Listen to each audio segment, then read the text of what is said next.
সাবেক প্রধানমন্ত্রী খালেদা জিয়াকে কাজী নজরুল ইসলামের বিদায়বেলা কবিতার মাধ্যমে স্মরণ করলেন জাইমা রহমান।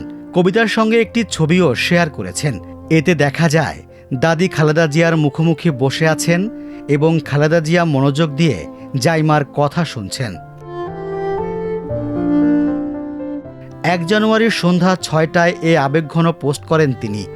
খালেদা জিয়ার মৃত্যুর পর তাকে স্মরণ করে নাতনি জাইমার এটি প্রথম পোস্ট।